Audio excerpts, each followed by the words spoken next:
All right, good morning, good afternoon, good evening, wonderful people of freedom all over the world. Without wasting much of your time, I know so many people have been waiting for the update of the Prime Minister Simon Ekpa Njoko. We'll be giving you that update. But before we give you the update of what really happened in court, a news have just come in to our platform just now concerning Mazi Nnamdi Kanu. It is a very important news, and that is why I am gonna drop this news before we go back to the issue of Mazi Simon Ekpa and how the court trial went, because it's as if everywhere is quiet concerning Mazi Simon Ekpa's court hearing. Nobody is saying anything about it, or nobody seems to know much about it. But we'll be giving you more information and more details on that. But let us go into Mazi Nnamdi Kanu's issue, because Obi Agocha, that is the senator or House of Honorable Obi Ogocha member representing Ikuano Umahia Federal constituency have spoken. I don't know if you've been seeing that Senator Obi Agocha during the court trial of Mazi Nnamdi Kanu. He has been actually active on all the court trials of Mazi Nnamdi Kanu lately. Yes, when you see him, to identify him is very easy. He's always on his red cap. Yes, red chief cap with his white senator. Yes, and he's a Labour Party member, and he is a honorable member. You can see his picture there. He has come out to give us information on political means of releasing Nnamdi Kanu as quickly as possible. Now, he gave a news in an interview on Arise TV as the honorable member of representing Ikuano Umahia Federal Constituency under the Labour Party spoke on the ongoing situation surrounding the detention of Nnamdi Kanu on Arise TV, leader of the indigenous people of Biafra. He revealed that there are active discussions taking place behind the scenes involving multiple parties who are exploring alternative ways to resolve the matter. Now, the big question is, who are the people? Who are the people in this active discussion? Who are the people, in these multiple parties who have been discussing actively on the release of Mazi Nnamdi Kanu? That is the big question we should be asking. Now, let us still continue. Agocha noted that the idea of a political resolution has gained more attention in recent months, especially as concerns grows over the prolonged nature of Kanu's detention and its broader implication for peace and stability in the region.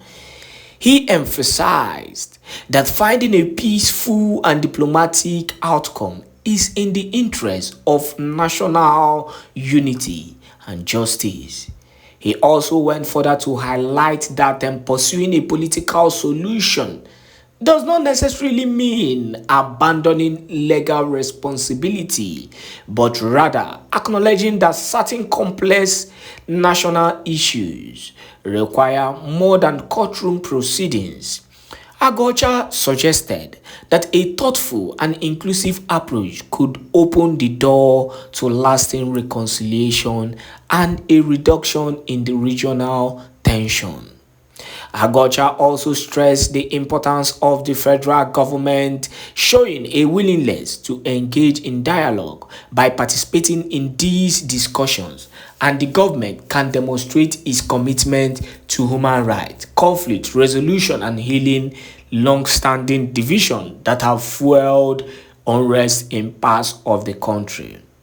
He expressed cautious optimism that these behind-the-scenes effort could lead to a meaningful breakthrough. He called on all parties involved to approach the situation with sincerity and a shared goal of national peace, urging that political solution, when pursued in good faith, can bring about more sustainable outcomes than continued confrontation. In his words, there are a lot of discussion going on right now between the government side, the family of Nnamdi Kanu, and the defense about possibly seeking a political solution. Let me say something quickly before we delve into the final conclusion for today, that is on the case of Mazi Simon Ekpa Njoko. Any political solution that does not involve the governors of this southeastern region and the major people who are holding Nnamdi Kanu, as reviewed yesterday in the video I posted. You can go and watch that video. Go and watch the video I posted yesterday, then you will know the people who are truly holding Nnamdi Kanu. So, in whatever we are talking about, if these parties, these people, these unscrupulous elements, these evil entities holding Nnamdi Kanu are not fished out, if they don't really come out, then I can assure you that there won't be any political solution for Nnamdi Kanu. We are going to wait for the Lord to do his will. It's as simple as that. No matter how long it's going to take. There are some people who are holding Nnamdi Kanu, and these people are within the state of Biafra. These are top governors, former governors, and so-called important entities in Biafran land that are holding Nnamdi Kanu. Until these people come out and speak out unequivocally, then I'm sorry, nothing is going to be done. Because these people actually knows what is happening to Nnamdi Kanu. They know the reason why they want to continue to keep Nnamdi Kanu there. It is painful that Nnamdi Kanu has turned, to be a source of political career for these so-called governors and ministers in Biafran land. They want to use him for all kind of political solution, to resolve their selfish interests. It's as simple as that. Though Obiagocha should not be included in these people, because he has actually showed resolute in coming out, at least bringing out his time back to back, despite everything people have said against him. He has been there seeking and fighting, for the release and supporting Nnamdi Kanu for his immediate release. On that note, now let us go into the main issue concerning Mazi Simon Ekpa's court trial today and how it went. Please make sure you share this video to as many groups and platforms as possible. Thank you. Of Mr. Simon, a man held in the Kilamakoski Correctional Center. Yes, we have an exciting news that will definitely change the trajectory and the case of Simon moving on forward. Well, yesterday being the 13th of July of 2025, around 5 p.m. yesterday, Nigerians were greeted with a surprising and a shocking news and revelation regarding the passing on of the former president of the Federation in the person of Buhari. Well, in this video, we shall be giving you some secrets you've never seen or heard before, because a lot of things has played out on or before this guy passed on. Yes, an individual known as Garba Shehu disclosed a lot of info that Nigerians did not pay attention over the past couple of months. And in this video, I will be giving you a timeline and breaking down every single thing that has happened and played out behind the scenes. Well, moving on swiftly, we have a news regarding Air Peace. Something happened in Port Harcourt just this weekend where Air Peace flight fortunately escaped an accident. In this video, I'll be giving you a full and detailed analysis. As we speak, the name Nnamdi Kanu is currently trending on all social media platforms in and around this country. Why is this man's name trending, Nnamdi Kanu? Well, we'll be giving you some insider info and revelations regarding why this man is in the news again at this particular point in time. We also have a news coming from Abia State, Nigeria, where something played out in a construction site on Sunday, being the 13th of July of 2025. This is something you definitely need to see because this will be a trend going on forward. In this video, we have a breaking news coming from Burkina Faso, where Ibrahim Traoré has unveiled a massive construction project that has been completed in that country. In this video, I'll be giving you a clear and detailed analysis on what this man has unveiled. Moving on swiftly, we also received an update regarding the Air India that crashed some time back. Yes, we've received a clear info and an update regarding the cause of that air crash and the reasons behind that particular incident. We surprised a lot of pilots and individuals out there. Moving on swiftly, we received a surprising news and update regarding Hope Uzodinma. This guy has sent a clear and distinctive warnings to all Fulani headsmen in that part of the state.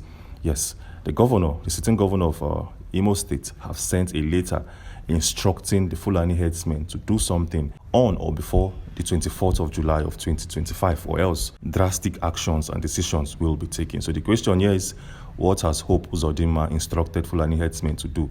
Well, in this video, I'll be giving you a clear and distinctive reportage on every single thing you need to know and understand. Well, moving on swiftly, in this third video, we have a shocking news coming from the daughter of Iyabo Ojo. Yes, the daughter of Iyabo Ojo, who got married just recently, has done something that will raise a lot of eyebrows in and around the African continent. So this video is going to be fully packed with info, with details and updates, and I'll urge you not to miss any part of this video because we have a lot of things to say regarding the passing on of Buhari and how we suspect this guy did not actually pass on yesterday. This guy probably has passed on a couple of days before today. So in this video, I'll be giving you a clear revelation. Well, with all of that being said, let's kickstart this video with our very first update. As mentioned previously, something happened in a construction site in Abia State, Nigeria, just yesterday. Yesterday being the 13th of July of 2025. So what really happened? Well, take a look at this article showing right now on your screen, where it states gunmen in army uniform reportedly on a live soldier and also a driver in a construction site attack. Well, for clarity, take a look at this article showing right now on your screen. It states, according to credible information gathered exclusively by ABN TV, the incident occurred around 8:21 a.m. on the 12th of July of 2025. The attackers, numbering about 6, reportedly arrived at the site on 3 motorcycles, wearing military camouflage and armed with assault rifles. Eyewitnesses said the gunmen stormed a construction site operated by a Chinese engineering firm, opened fire on the workers and unalived one of the drivers. A soldier providing security at the site was also unalived, with his rifle allegedly taken by the attackers before they fled. Investigative findings by ABN TV indicate that the assailants may have crossed over from a neighboring state and are believed to be part of a notorious kidnapping gang. Sources also allege that the attack was led by a suspected criminal with military training who is currently on the run, and this happened yesterday, being the 13th of July of 2025 in Abia State, Nigeria, in a construction site. This is a clear indication that everybody should be on an alert because according to this reportage, this is actually a trend that has been playing out in Abia State for a while now. Well, moving on swiftly, something happened in Port Harcourt this weekend that sent fears and shivers into the hearts of travelers who boarded an Air Peace aircraft. So what really happened? Well, yesterday, being the 13th, an Air Peace aircraft left Lagos State Airport, Ikeja, and it was headed to the Port Harcourt Airport. This guys got to Port Harcourt, and if you've lived and you know Port Harcourt very well, you know that it rains every single day and time in Port Harcourt. Yes. So the moment this aircraft that flew in from Lagos State wanted to land at the Port Harcourt Airport, the runway was actually very slippery and wet because of the downpour. Yes, because of the constant rain in that part of the country. So this aircraft, this Air Peace aircraft, known as the flight P47190, landed on the runway in that airport, and this particular aircraft had to skid out of the runway and almost moved into the untarred area of that airport, which would have probably lead to different forms of casualties. Well, showing right now on your screen is a reportage of the Airpeace incident, and this was first published on Facebook by Airpeace itself through their media outlets. But fortunately, nobody was hurt in this process, and the aircraft is still in perfect condition.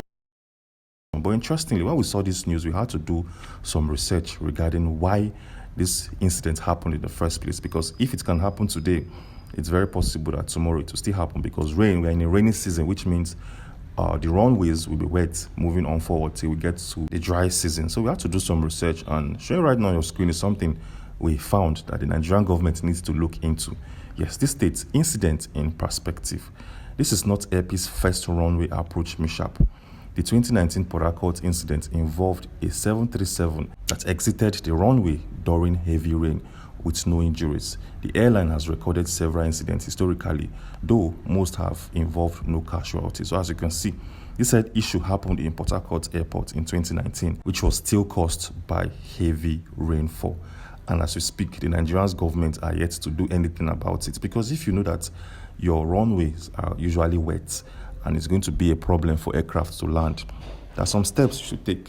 There are some measures you definitely need to put in place. You trust the Nigerian government. They are very quick in reacting. They know how to react to incidents, but they find it very difficult to stop that incident from happening. Well, take a look at this. These are some reactions and some commentary coming from different bodies in Nigeria. The very first one here is the Federal Airport Authority of Nigeria, FAN, confirmed passenger safety and completion of this embarkation. The other one is Youth and Environmental Advocacy Center in Nigeria, known as YEAC, called for enhanced pilot training, especially for landings in wet runway conditions to avoid future runway excursions. We also have, as of now, Nigerian Civil Aviation Authority, the NCAA, has not issued an official statement, and an investigation is underway. As you can clearly see, Nigerians and its government knows how to react to incidents, but to stop such things from happening is a problem for them. Well, showing right now on your screen is what Nigeria can do specifically. These are some measures that the Nigerian government can put in place to avoid something like this from happening in the future. As you can clearly see, pay attention to the highlighted part of this whole publication.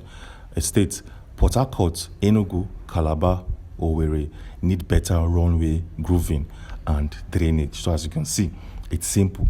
Put a proper drainage system in your runways, and this will help mitigate against runway wetness. It also states, often flood prone during rainy season. This is something the Nigerian government know clearly, and they have failed to put other measures in place. We urge the Nigerian federal government to look into this case so as to avoid any future reoccurrence. Well, moving on swiftly, let's take a trip to Burkina Faso.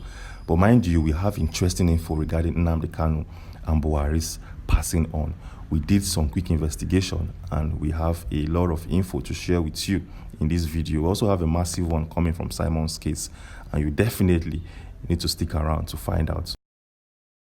But before then, let's take a trip to Burkina Faso, because we have a good news coming from that part of the African continent.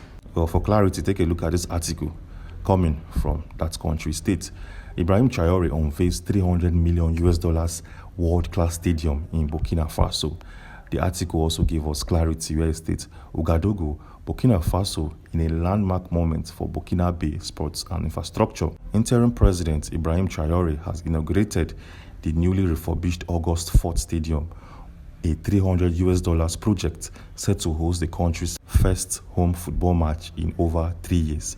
Eyes of Lagos reports. The unveiling comes after years of infrastructural decline and security concerns, which had forced Burkina Faso's national team, the Stallions, to play international fixtures abroad since 2021. Well, showing right now on your screen is the scope of that project and every single thing within.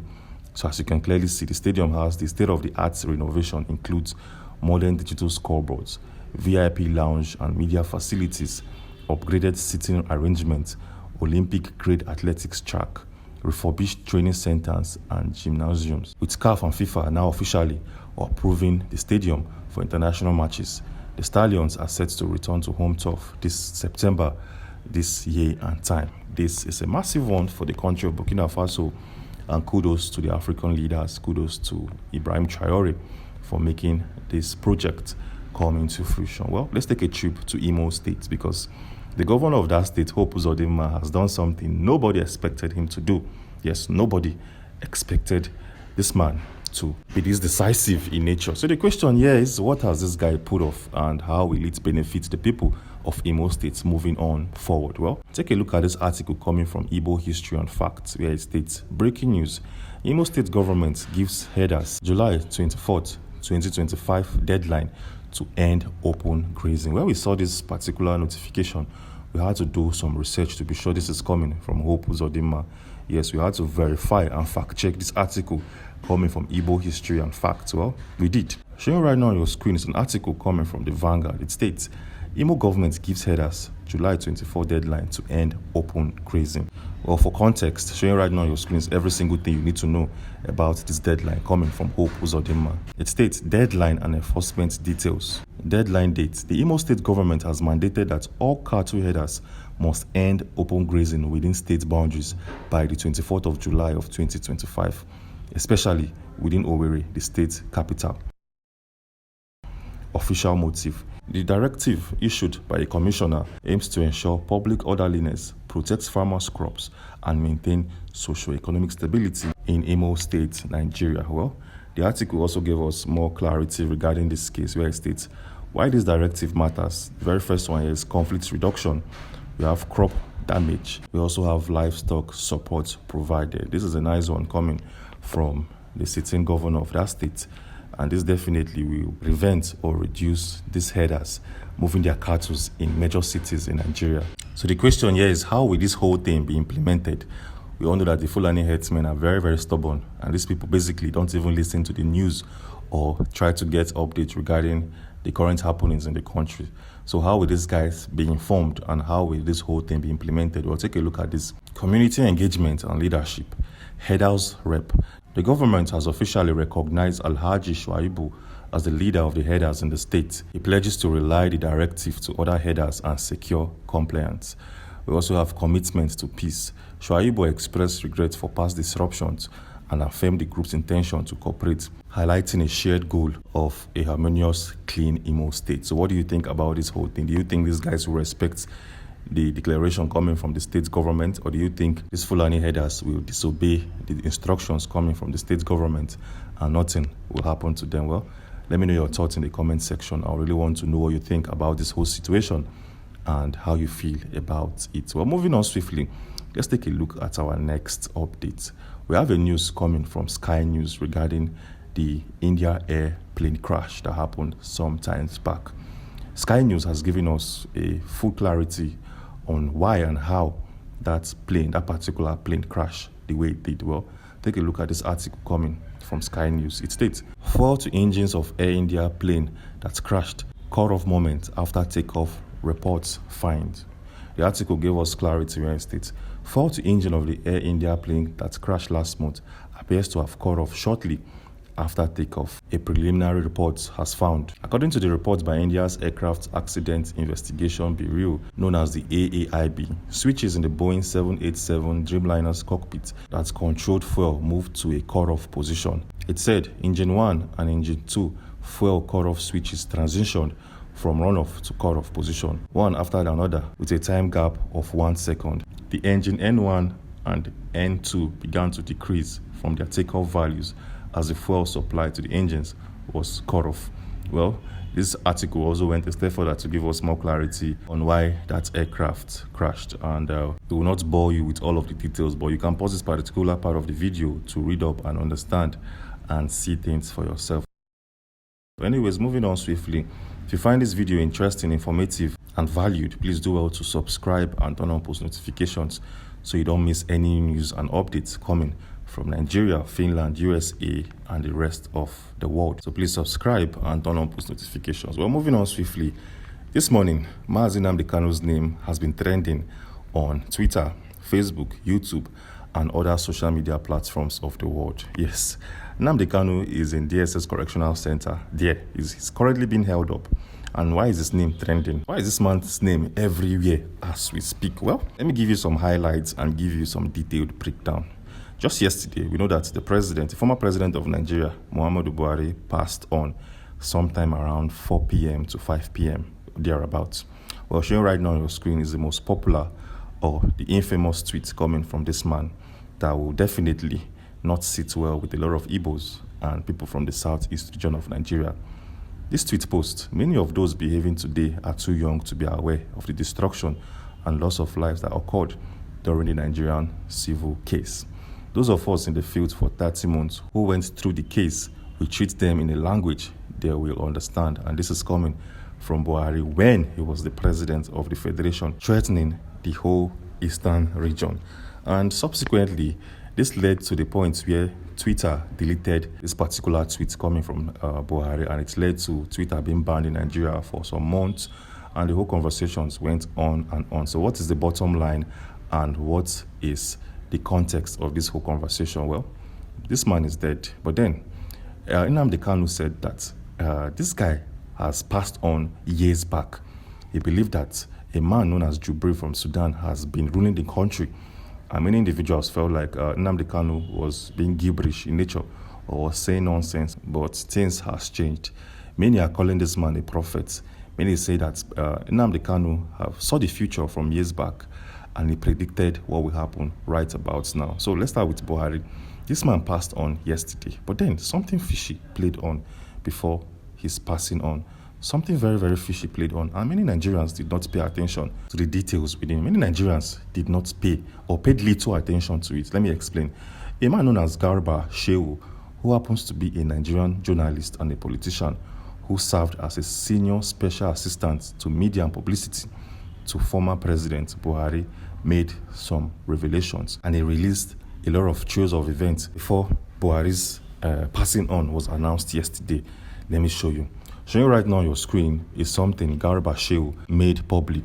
Remember, Garba Shehu is Buhari's spokesperson. This article reads, Garba Shehu, my worst experiences under Buhari, and this was released last year. Yes, it was released in 2024, where Garba Shehu exposed his worst experiences under Buhari's administration. Well, for context, take a look at this. It states, in a BBC interview held in mid of 2024, Shehu recounted two of his most regrettable moments as Buhari's spokesperson. The first one is initially relayed incorrect security information following the Zabamari massacre, referring to the victims as having no permission to be there, later regretting the comment. The second is after the Kankara school abduction. He mistakenly stated not more than 10 persons has been kidnapped. A figure he later acknowledged was incorrect once the truth emerged, about 270 students. So this man, Garba Shehu, came up to tell Nigerians, see, I lied to all of you when I was working under Buhari as a spokesperson. I lied to all of you. I gave you wrong information about the security infrastructure in the state. I gave you wrong statistics about things that happened in the northern part of Nigeria regarding insecurity. I want you guys to forgive me, and I want you guys to know the truth. This was released last year. So one thing you should know, that this man has shown signs of guilt. Okay? Moving on swiftly, take a look at this article released by Garba Shehu on the 7th of July last week. It states, Garba Shehu, Buhari grateful to APC, won't undermine Tinubu. So this man yet again came out to give revelations about his boss, Buhari, stating that, see, Buhari is grateful to the All Progressive Congress, and he will never undermine the progress or undermine the government of Bola Tinubu. Well, showing right now on your screen are his exact words. He states, APC came together and gave him 2 terms for which he has remained grateful, and says, and that's why I've learned from him, I will never be ungrateful. I will never betray the party that gave me 2 terms in office. This is Garba Shehu yet again speaking for Buhari, and Buhari couldn't say this all by himself. Hope you guys are paying attention to every single thing that is playing on here between Garba Shehu and Buhari. The very first time Garba Shehu came out to ask for forgiveness regarding what he did under the administration of Buhari. The second time he came out to tell Nigerians that, and the APC, that Buhari is grateful to the party and he will not undermine Tinubu. What does this mean? Well, we'll come back to this in a second. We'll take a look at this particular one showing right now on your screen. And this is from the 13th of July of 2025, where Garba Shehu released a book. Showing right now on your screen are some pictures taken from that day and time where this guy launched his book. Well, In that book, that man made a serious revelation. Showing right now on your screen is that revelation where he said Garba Shehu confesses rat infestation story was a lie to hide Buhari's health crisis. Well, just in case you understand. Back in 2017, Buhari traveled to London to receive medical care, and the news that this man was very sick went viral. A lot of media outlets in Nigeria exposed and covered that news. Garba Shehu came up with a news to distract the attentions of Nigerians on the health of their president by stating that the Aso Rock Villa has received widespread of rats in their vicinity, even in the rooms and kitchens of the president. But that was a lie. It was done to divert the attention of Nigerians to something else. Hope you guys are getting the picture. Garba Shehu knew something Nigerians did not know. Garba Shehu, first of all, confessed about the lie he told Nigerians back in Buhari's regime. He did that, first of all, to possibly clear his conscience. He knew something was going to play on in this particular day and time. So he told Nigerians to forgive him about the lie he told during the administration of Buhari. That was in 2024. He also came up to tell Nigerians that, and the APC, that Buhari will not undermine the governance of Tinubu. That was done to protect the image of Buhari in the All Progressive Congress. And 2 days ago, on the 12th of July, he launched a book, and he states that the rat infestation in the Aso Rock back in the day was pure lie and a full-fledged fallacy. This guy was passing an info to Nigerians that we did not pick at that particular point in time. This guy was trying to wash his own image because he knew that this day will come. Yes, he knew that this announcement will be made at this particular point in time. And that is why he needed to clean his own name off the records of Buhari. So Garba Shehu, together with every individual close to the family, knew when to announce the passing on of Buhari. So if these guys knew when to announce it, it simply means that it's very possible that this guy, Buhari, did not pass on yesterday. It's still highly possible that he has passed on days or months before now. Because from the trails of all of these events, if you put everything together, you know that Garba Shehu knew what he was doing. Yes, and around 5:11 p.m. yesterday, they said Garba Shehu is the very first individual who announced the passing on of Buhari. Yes, Garba Shehu is the first person in the whole world who announced it, who knew and announced it.